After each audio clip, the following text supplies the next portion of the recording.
Yeah. Checking in one time way out in San Angelo. Get it.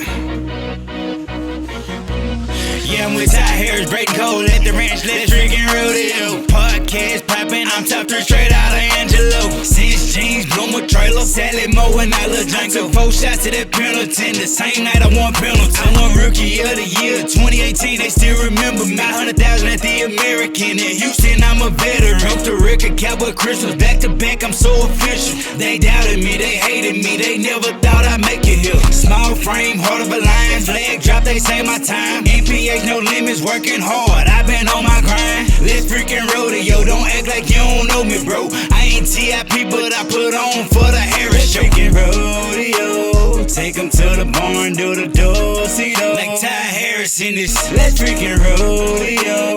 Take them to the barn, do the do-si-do. Got Brandon Cole in the mix. Bro, you know Ty's gonna have to play that before on the way to the rodeo every time. Every time. I told him, I said, I'll be listening to that song every single time. I'm gonna wake up to it. I'm gonna go to sleep to it. Everything. You're gonna know every word. I already almost know it.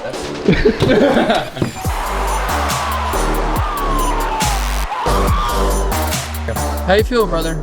Feel ready? I'm feeling great, man. I'm blessed to be here with y'all. I think he stays ready. Stay ready. That's what we just talked about. You keep your laptop on you, ready to go at all times. Oh yeah, you got to showing Ty on the way over here the unreleased music and everything. Yes. It's a lot of it. I probably got like 200 unreleased songs that just waiting to hit the world.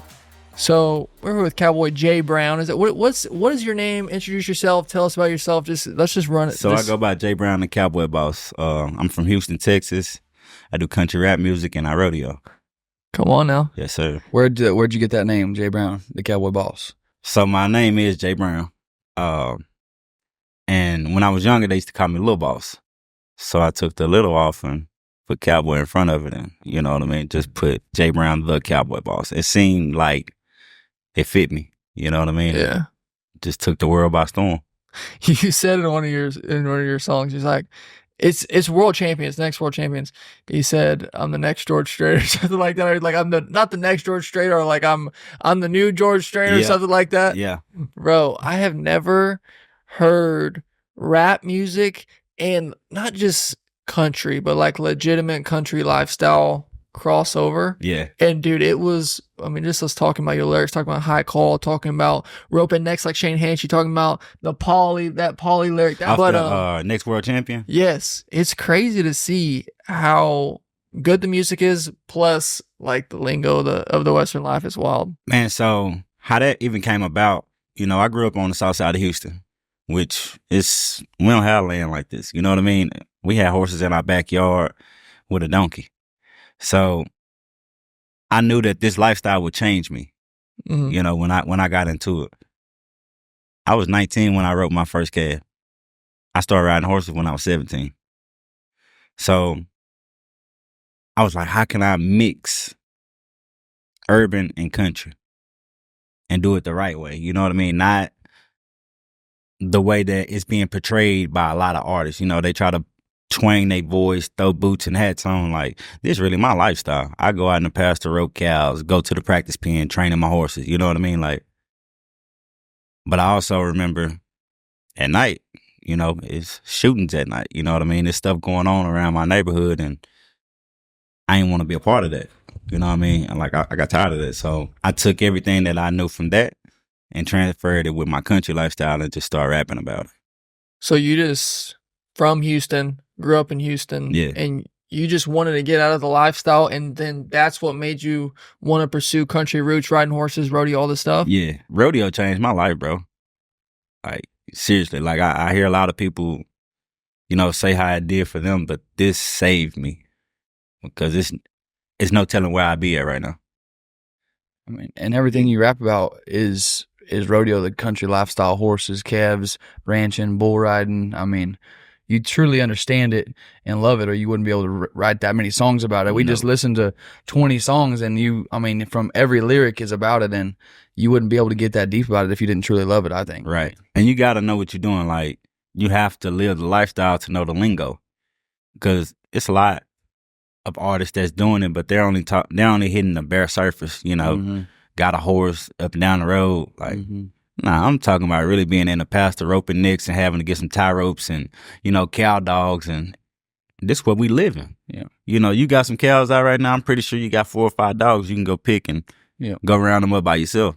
You don't need a clique of people, and you know what I mean. And this lifestyle just changed me, bro. Like, I'm gonna keep saying that. I want to go to one of those Houston jackpots, though. For sure, dude. I'm sure he's a celebrity. That just made me feel like you don't have to do what everybody else doing. You know, like the rappers, they glorify drugs, guns, and you know this and that, but I glorify what's really going on with me. I get to sell horses to Ty Harris, Weston Hughes, Cody Solomon. You know what I mean? Like, or I get to go rope with y'all, and I learn so much by being around it. It's only one thing to learn when you're over there in the streets. You know, it's 2 ways out: penitentiary or dead. This right here, it leaves a legacy. You know what I mean? I can take my family and don't have to worry about their safety. You know what I mean? Like, because it's a family oriented deal. You know. Yeah. Okay, you knew nothing at 17. You rode your first horse. You said 19. You rode your first calf. I want to know what were those things that you learned like that were embarrassing. You know, like for me, I grew up in rodeo till I was in 6th grade, but I was playing sports. I quit rodeo, went to play sports. And then when I started video and stuff, I came back and I was hanging out with Ty.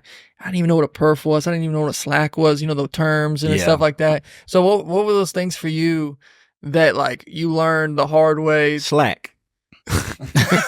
You know, trying to enter a rodeo and you be like, well, I'm in the rodeo. No, you're in the slack. Why ain't there nobody here? My first one, I missed it because I didn't know it was before the rodeo. You showed up at 6:30 in the evening. Yeah, I showed up when it was time for the rodeo to start, and I was supposed to be there at 10 o'clock that morning to make it back. So that was kind of embarrassing to me. You know what I mean? Like damn, why ain't nobody tell me this? You know, and then as I started going and seeing what's really going on, it's like, no, buddy, you have to be there 7 hours before everybody else is there so you can make it back to that spot. I just now started looking sharp. I got me a new pair of boots, got me some cinch jeans, some cinch shirts, got me a resist all hat. He's helped me out a lot. But I'm assuming when you showed up to your first jackpot, you was not in PRSA dress code. Man, you look sharp now. You look sharp now. I mean, that's thanks to the music and learning, you know what I mean, as I went. But I used to show up in white T-shirts, black T-shirts, you know what I mean, with just a ball cap tilted to the back, you know, pants half-ass sagging, you know, just being honest, you know, before I learned the code of it, you know what I mean, and honoring and taking pride in what I do. You know, as a cowboy, you want to be sharp, you want to look good, you know what I mean? Because if you look good and you feel good, you're going to rub good. You're going to have a good attitude about everything that's going on. Yes, sir. Yes, sir. What about, so music, so when did you start? So you roped your first calf at 19. When did you start making your music? So music was an off and on deal for me since I was young. I quit rapping in 2010 when I first started riding horses. And then I started back in 2019. How old are you? I'm 32. 32. In 2019 is when you dropped Stock Show? Yes, sir. Man. Stock Show. It's been riding that way, baby. Man, that song has took me a long way. You know what I mean? Even without dropping, like this year was my first time dropping again in 2 years. I hadn't dropped a song, but that song still keeps me booked and busy. And the world still shares that song every day. You know what I mean? It really changed my life.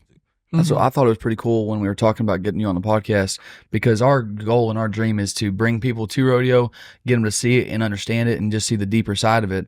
Well, you look up Jay Brown on Spotify, Stock Show comes up. You don't have to understand the deep side of rodeo to like that song and to enjoy it, to listen to it and for it to be a hit.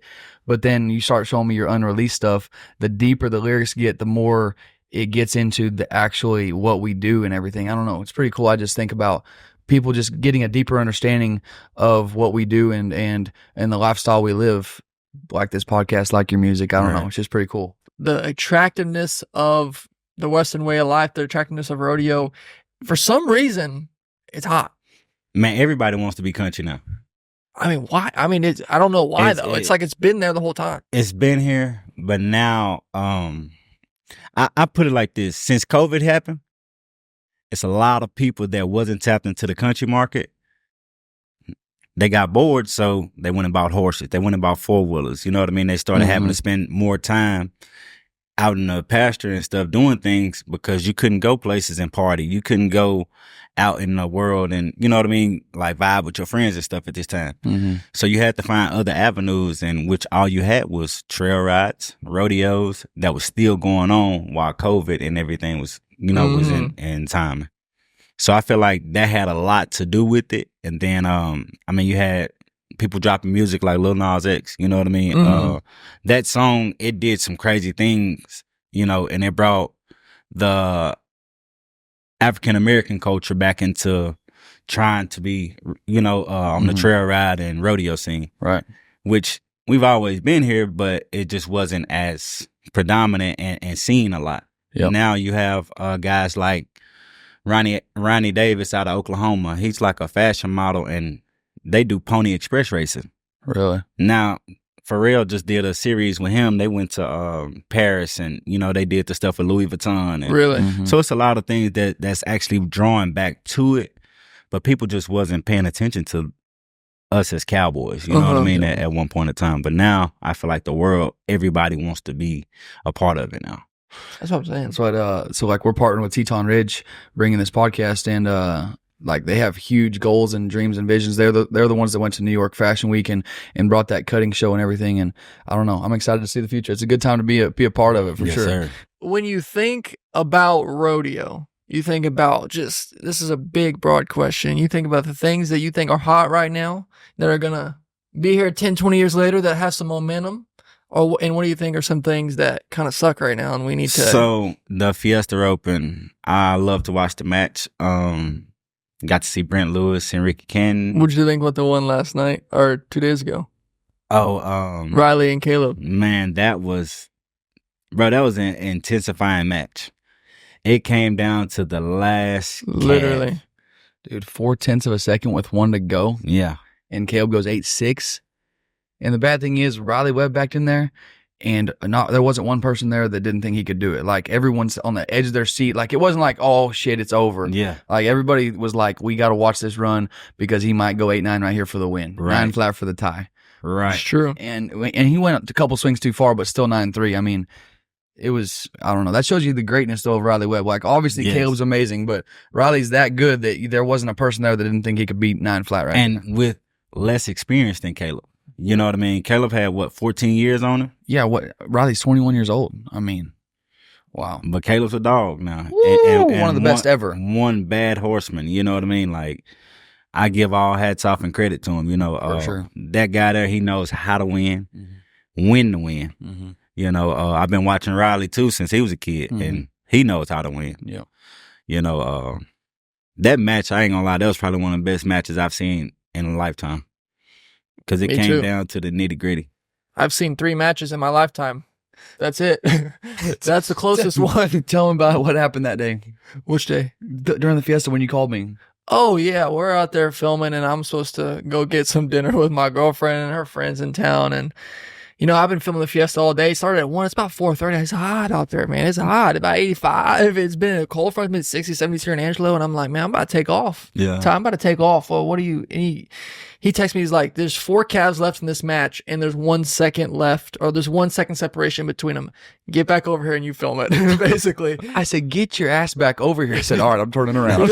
I was literally in the parking lot. All right, I'll be there. It was the match of, I mean, I'm only seeing, I mean, I was talking, you matched Riley at the Wendy Ryan, and it was a few seconds apart, but even then they said that was a close match. Even those matches don't go that far. So for it to be 0.7 seconds, matches usually are just either, you know, they're usually blowout. Yeah.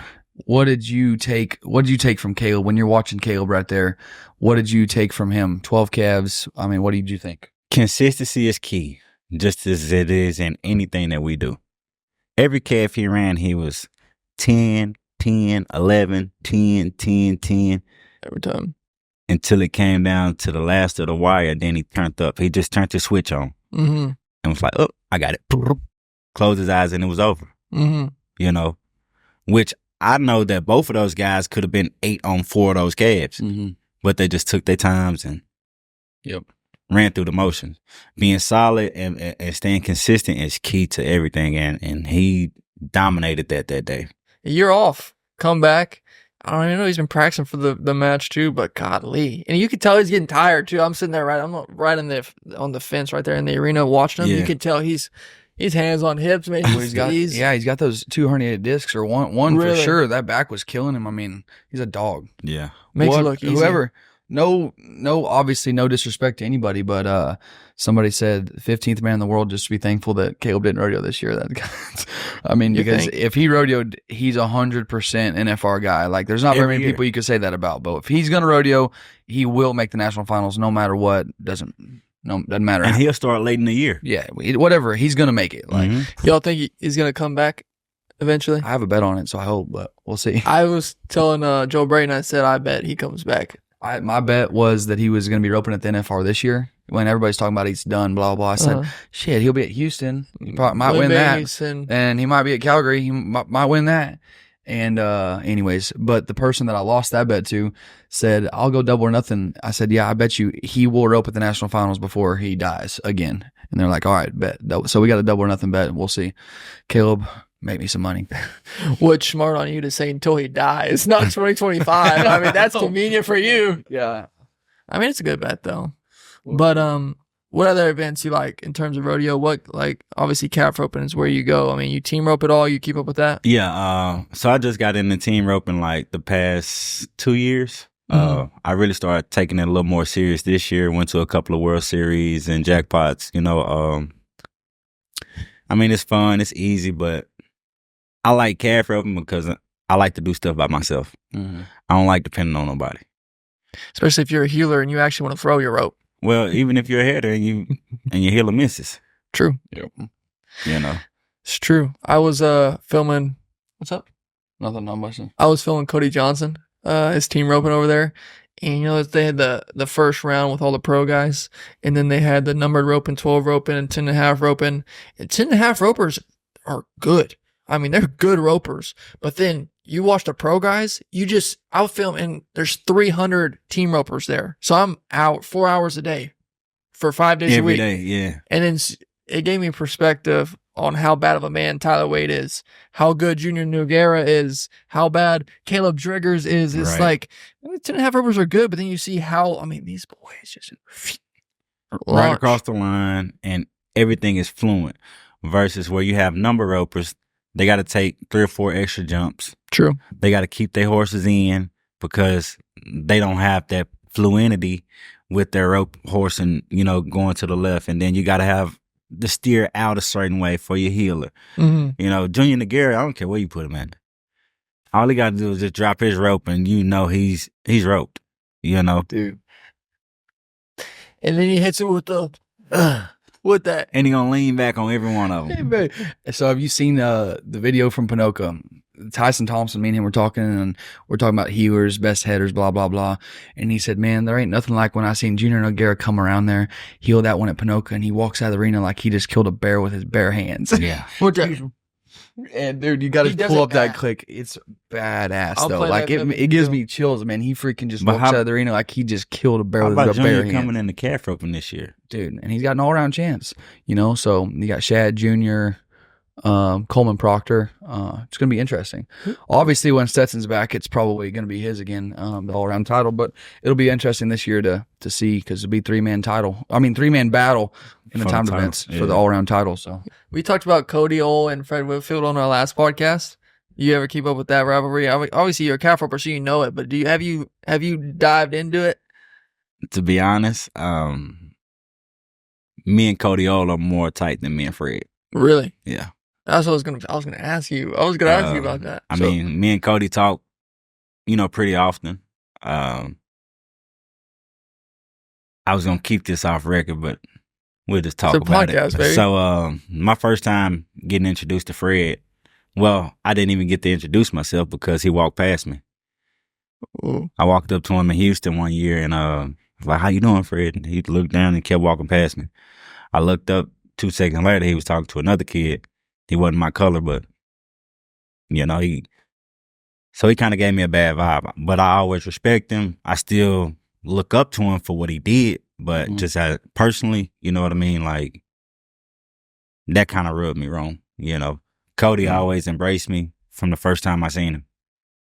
I think that might be something about that the 80s, 90s, though. They were just like Fred was just different. I mean, amazing, all the respect in the world, one of the greatest ever, but them dudes were just killers. They weren't going to go out chip. They weren't going out of their way to go help nobody, you know. And that's just, I think, how they say a killer, I guess. I don't know. It's interesting. You ain't going to see but you ain't going to see nobody now, from Shad Mayfield to Riley Webb to Haven to me to Hanchy or whoever in the best, Caleb Jiggers, Tyler Wade, every event.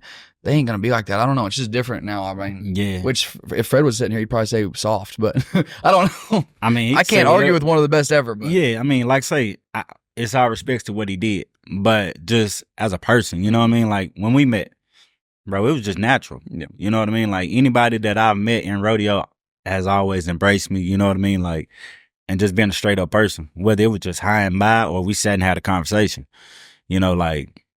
But this isn't the first time I heard that, you know. Like say, it's no disrespect to him, but Cody's my favorite. Gotcha. Yeah, that's crazy, man. He's. Have you read his book? No. Fred's book. His book is nuts. Talks about the rivalry between him and Cody, getting in bar fights in the 80s and 90s. That's how he got a scar on his face, dude. He's a man. I heard about a lot of it. I even heard about when he slapped Cody and Cody jumped over the fence, went back and won the fucking rodeo, tied the calf super fast. Like, I can't wait to get Cody. I cannot wait. We had our run in, whatever, but I still like to sit down and talk to him and kind of get his perspective of things. Learn from one of the greatest. Yeah. So you told me your brother was a really talented with music. Yeah, he was very talented. He had deals on the table, and he ended up getting incarcerated for 22 years.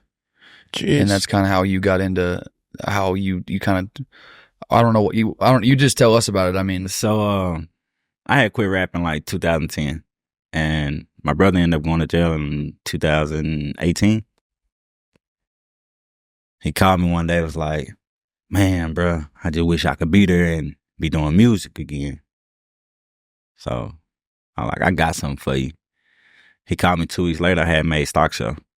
And this was before I previewed it on Facebook. He's like, bro, you got to drop that. That's it.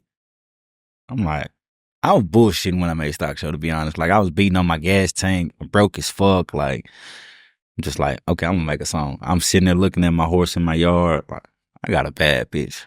What can I say about her? I was just party wagons rocking. Slabs out on Sunday. Because this is what we do, you know what I mean? Like in Houston, you got slabs out on Sunday. People riding in trail rides on party wagons. So I just like took my actual lifestyle and put it into a song. Not saying that my horse was worth $50,000. She was worth it to me. You know what I mean? Like, and that's saying a lot when you just said you're broke. Yeah. I mean, $50,000 a lot of money. Especially, you know what I mean, to think of your horse this way. You know what I mean? Like, all I ever did was backyard jackpot on her. But she had the potential to be one of the greatest, you know what I mean? Because she was solid at everything she did. I trained her start to finish. Like, when I got her, you couldn't do nothing with this horse. She sit back, she bugs, she everything. I rode this horse for 45 days, bro. I never forget. My 30th day of riding, I took and I roped the calf in the practice pen. And I tied on. She broke his neck. That's how she got the name of Bonnie Parker, because she was just a calf killer. Which is crazy. Because I had been riding a few horses and roping every now and then. And the guys that I was with, they would let me ride horses, but once I got to where I was either beating them or they kid, they would dismount me. So I was like, man, you know what? Fuck that. I'm finna take 45 days and ride my own horse. Because I had been riding her a little bit. So I took 45 days. Just going practice. Took her to her first jackpot. I didn't place that day, but I was like, damn, she's good. My first calf, she stopped so hard, my slack hit the ground, got up under her legs. She just steady worked. You know what I mean? So I was like, I got me something. And from that day on, that horse never stopped hitting rodeos. Like, I made her on the road after 45 days of riding her, which you don't hear that a lot. Same horse you rode here at the Fiesta? No, this horse I sold to Weston Hughes a couple years back. Really? Mhm. That same horse? Really? Bonnie Parker. Okay, I got you. I remember you saying you sold it. I didn't know it was that horse, though. Yeah, I sold her to Weston, then he ended up selling it to somebody out on the East Coast, the Meyer family. Come on. So she's still around, and you know they send me videos of her all the time. Like, which that was one of my greatest accomplishments. Like that horse, she made me. She helped me make the music. She helped me make my name, and she helped me become the roper that I am today. Mm-hmm. And just that I think that feeling about yourself, knowing that you trained her, you taught her everything. She was nothing. I mean, I don't know. That's how all my horses are. Yeah, training your horse, I think, means a lot. I don't know. Anytime that I can have success, like training a horse or tuning or doing anything, it just, I don't know, feels right. You going to the NFR? Possibly. Possibly? Yeah. What does it depend on? I mean, man, I always told myself the only way that I'm going places is if it's a reason for me to be there. You know what I mean? It's not just a party. That's not what I'm going for. Like, I want to be either on that stage or I want to be in the arena. Mm-hmm. One of the two. You know what I mean? Like, I try to set my goals high. It's true. You know, because a lot of people get caught up in just going and they party. I'm here to take care of business. Mm-hmm. I want to make things happen. Like, I want to see Jay Brown on that stage, or just give me 5 minutes inside the NFR building with Stock Show playing. Mm-hmm. Open it up with Stock Show. You know, or with the opening music. Yeah. Okay, my saddle's sitting right, horses sitting fatter. A breadwinner, Bonnie Parker, love to pay. When they came a long way from roping donkeys back in Uncle Peter's. Dude, so that was good. That's what I said when we were listening to his stuff on the way. Sorry. When we were listening to his stuff on the way, I was like, the stuff that when he just like punches in like that with his actual voice, acoustic sounds even better. I think it sounds better. He's great. Your music's awesome, but dude, acoustic was amazing. I appreciate that. And he's showing me he's pop, a little bit of country, rap, whatever you want. Which has got to be hard to actually auto-tune your voice. Like there's like probably on a scale of 0 to 100 auto-tune, finding that perfect sound on the spectrum. It has to be a certain pitch. Yeah. And I don't use much of it because my voice already, like, it has its own tune. Uh-huh. I don't have to use a lot of the effects that you'll hear in a lot of music. You know what I mean? It just kind of be a lot of more rawness with a little bit of tweaking. Well, then again, Travis Scott is all auto-tune, and he's made an amazing career for himself. He's auto-tune, reverb. I'd rather listen to this. Right. Yeah. I mean, he's huge, but I'd rather listen to this. Do you do covers ever? Yeah. Do you ever just sing country too? No. Because his voice is good. It makes me think that you could actually sing good too. I got a song with Cole Ford. I think this is going to be like a banger for me.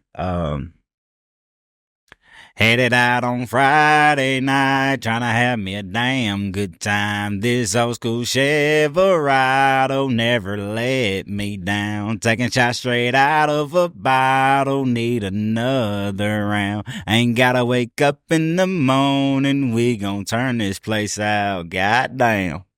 Bro, that's singing. That's literally just singing. Literally. Yeah. That's good. Appreciate it. That's with Cole Ford? Yeah. Come on now. Yeah. Is that release coming out soon? It's coming soon. Are we allowed to put it in the podcast? We can. Let's go, baby. Yeah. What about like, say, fight? Oh man, probably about 6 months ago. I'm not gonna say the guy's name, but Corey Solomon. No, I'm just kidding. No. John Downs. We'll just say it's John Downs. Nah, it's a guy from his town. They had some mess going on and roping going on. A guy pulls up, chases him down with a gun, and it ended up being a shootout at the jackpot. Did anybody die? No. That's good. Yeah, it's good to hear. A good old solid shootout, good clean fun. That's all right. Nobody dies. First they was wrestling, fighting, and then it turned into a shootout. So how does that go down? You start fighting, wrestling, right? And like, do they just sprint to their trucks and go get their gun, or what? Oh, they got them packed already. One had them packed already. The other one had to go get his.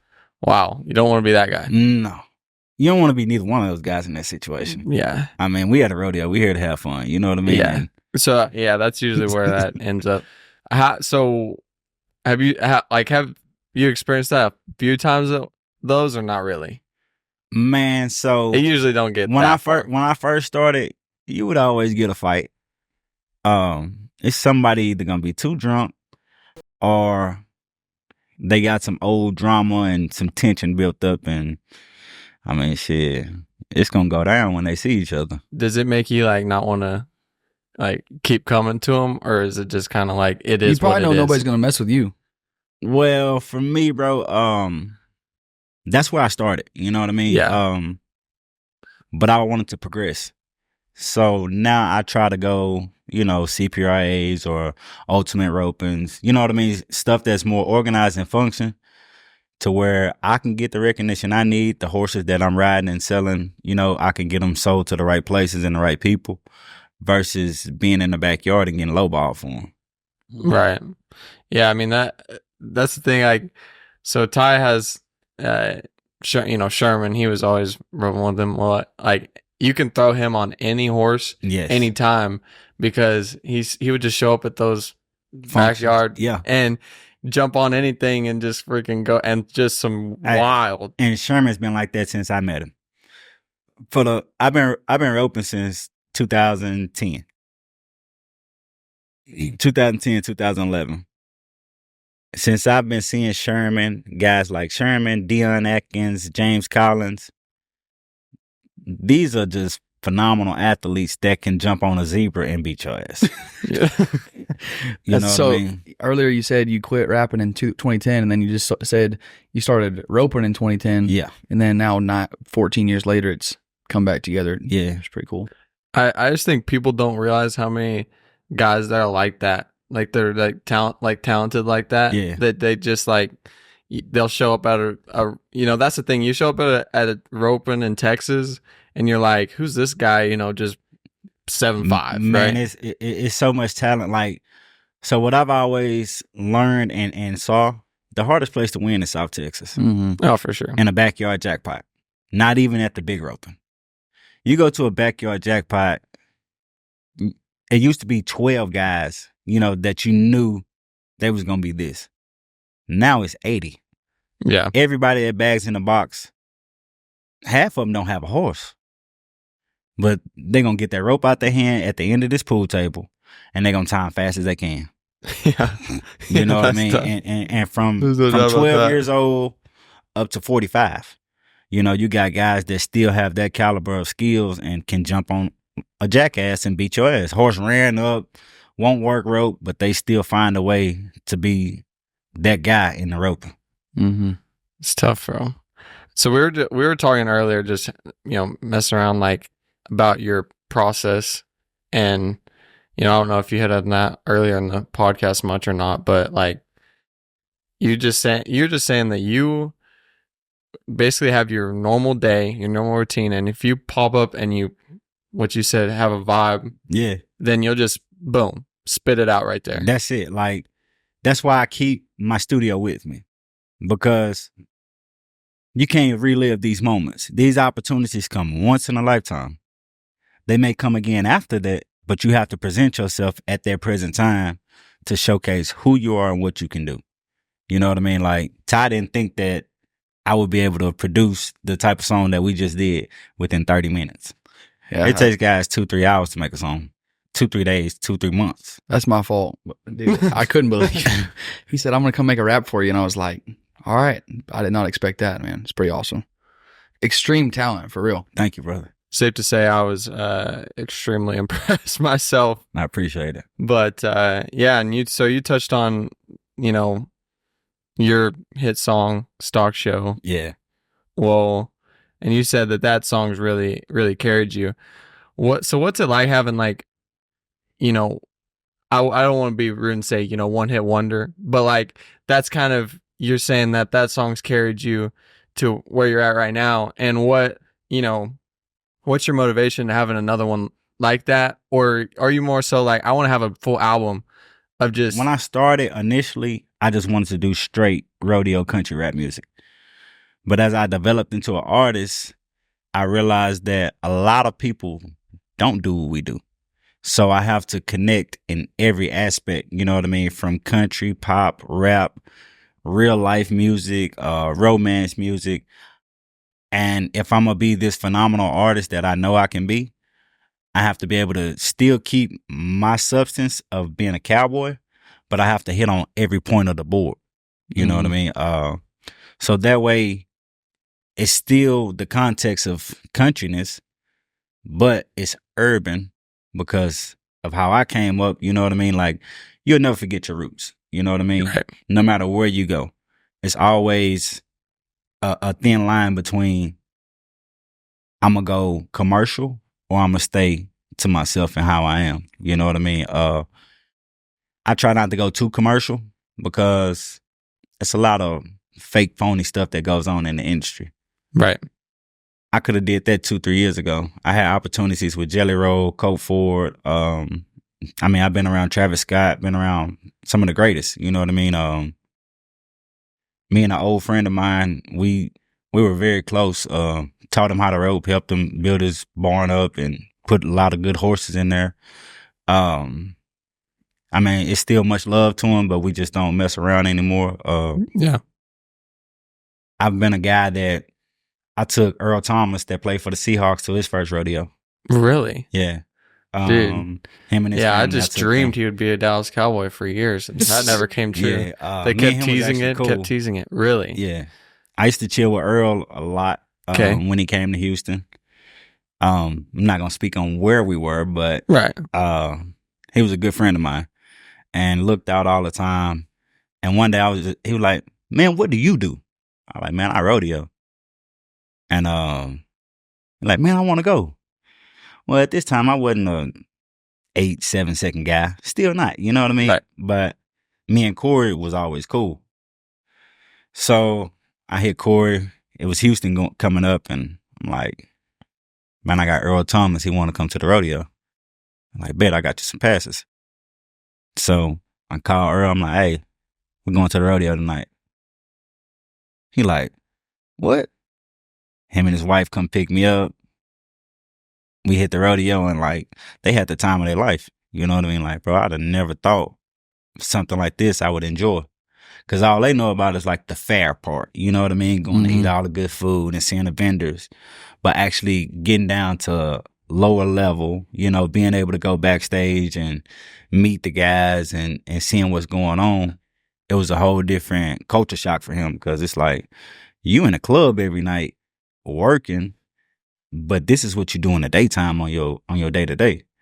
Like, that's what I did. Like, Yeah, I think that's honestly one of the most important things that I think rodeo, it's still a little bit hard to connect with the stars. You know what I mean? I think that's where the podcast, like, hopefully that's what can come, right? Is right. you get to connect with these guys a little bit, and you know, because that's what sells, right? You look at it whenever you go and you turn on ESPN, and you know their little infograph or whatever, their little graph comes up and it shows, you know, if you're in basketball, it's the Lakers versus the Celtics, LeBron James versus Jason Tatum, right? Like, it's hard for a rodeo to sell that because I think there's a lot of reasons, but just being the fact that there's so much rodeos going on, you don't know when people are up where. It's hard to find. But I do think that if people can just get to know him on a personal level, and then you see, oh, like, now I'm willing to put in the effort to follow in this guy, Right. And then it's just like having stake in the game, right? Whenever family, like, just whenever you're a fan of someone, like, I'm a big Dallas Cowboy fan. Yeah. Every time they play and they lose, I feel like I lost. So I feel like I lost a lot. You lose a lot. Yeah, yeah, I know. And so if you can really become a rodeo, you know, fan of a certain guy, say your favorite guy is Marty Yates, right? Whenever he wins, it feels like you won. Right. And whenever he loses, which isn't real often, but whenever he loses, you feel like, dang, I lost. Yeah. Right. So I think that's really important. I think that hopefully this is what we can do here, right? Well, hitting on that point, I feel like rodeo is real personal. You know what I mean? you have to have a personal connection or a personal vibe that you get with this guy or why he fits your style. You know, like I connect with guys like Ty, Corey, reason being because I'm shorter. You know what I mean? We little guys. But you got guys like Shad, you got guys like Caleb. They're taller. They have a little bit more mass than us, you know. So they can all relate to each other because if you got a taller guy that's trying to learn rodeo, he's going to look at their style, at their techniques because he has to get over a calf a certain way. That's true. Versus me and Ty and them, we have to get low, come up and stay everything tight so we can be fast as hell. Right. You know, versus Shad and them, they can just use their long arms and Right.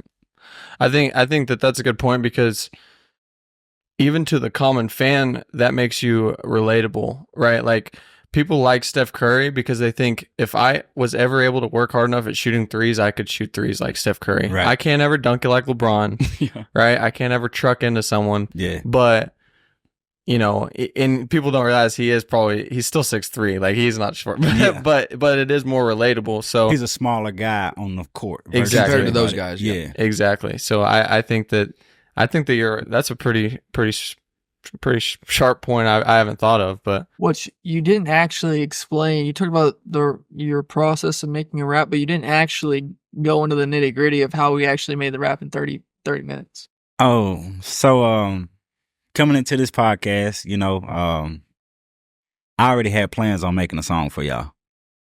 I just didn't know where I was gonna go with it, how I was gonna go, if it had to be country, if it had to be gospel, because I know that you know, are very, you know what I mean, Yeah. religious and on a Christian tip, which I am too.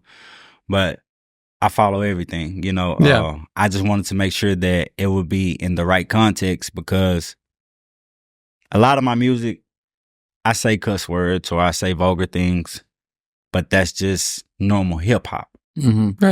You know, the process for me to make a song though is pretty easy. All I have to do is sit around you or see something. If it gravitates to my mind, I can put it on a microphone. Yeah, I mean, I sat there and he said, "Talk to me." I've just said random stuff, and then he'd put his headphones on and just rap. Not only that, you whip out a speaker and a microphone that I didn't even know you had. Pulled out the back of the truck. Put it on the back of the truck and set it up and just start going at it, bro. I just had to go sign a couple papers. By the time I got back, he already had the intro done. I mean, so you always keep it on hand. You're Yeah. always Everywhere. ready. That's What's the that's so wildest? sick. What's the craziest place? can they hear you on here? Or? What's the craziest place you've set it up and just started rapping? Uvalde, Rodeo. I was with Lawrence McCullough watching the Slack. Ran into Tyson, ran into Glenn Jackson, a couple other guys, and that was my first time like setting it up in like 11 quarters or something. And by the time the Slack was over, he was like, "Man, I want to come holler at you." I was like, "I got something to show you." I had already had the song done. It's Durfee or Yeah. Tyson Durfee, really? Yeah. You had it done. What'd he say? Oh my gosh, this is unreal. Like he had posted me on his Instagram and everything. Like, and you know, Tyson, he's real picky about what Real he puts. Yeah. And Definitely. he's always like reached out to me and just like, "Jay, keep going. You need to post more. You need to do this more." So that was like one of my craziest experiences of where I had to set up, you know. But sometimes I'll set it up in my truck, you know what I mean? Like just pull over at like a park or something, and while I'm driving, if I see something or I'm feeling something on my heart, I'm gonna let it out. I can't stop roping and riding horses and do music because that's what brings it together. Mm-hmm. If not, I would be a Young Boy or a Rich Homie Quan or one of those type of artists, you know, and it's a million of those. It's only one Jay Brown, the Cowboy Boss. That's a freaking clip right there. That's a clip. Yeah, No, well, you made us fans, that's for sure. I appreciate Holy that. smokes! And just to see the process, that was just like, yeah. I think that's what we're all just sharp by that, right? The Yeah. process, and it the was just talent, just Yeah. the God-given talent to be able to do that. Because, yeah, you do work and you grind and you've had to put the work in to get this good. But no matter how hard I worked at it, I promise you I could never do what you just did. So the God-given talent, but also kudos to you for putting the work in. Thank you, brother. That shit run deep. You know, I wasn't even supposed to be a cowboy. When I first started roping, I used to go to this guy, Mr. Duncan's house, where I won my first jackpot. He told me you'll never be a calf roper. Like, he looked at me because I had tattoos, long hair, and shit like that. And, you know, I used to sag my pants because I was in the streets at one point in time. And like I told him earlier, horses saved my life. Rodeo really changed it, you know, because it showed me that you don't have to stand on a corner. You don't have to sell drugs. You don't have to do the things that surround you. You can do something else. Like in my song, I said, I bought a coat.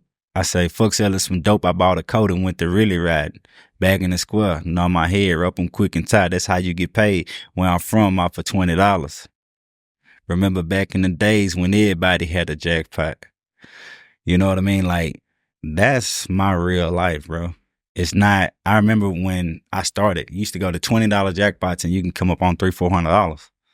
You know what I mean? Like, versus standing on the corner, looking over your shoulder, the laws coming after you, somebody trying to rob you or stuff like that. You know what I mean? Like, I started selling horses and I got good at it. You know what I mean? So I'm like, fuck doing that. Yeah.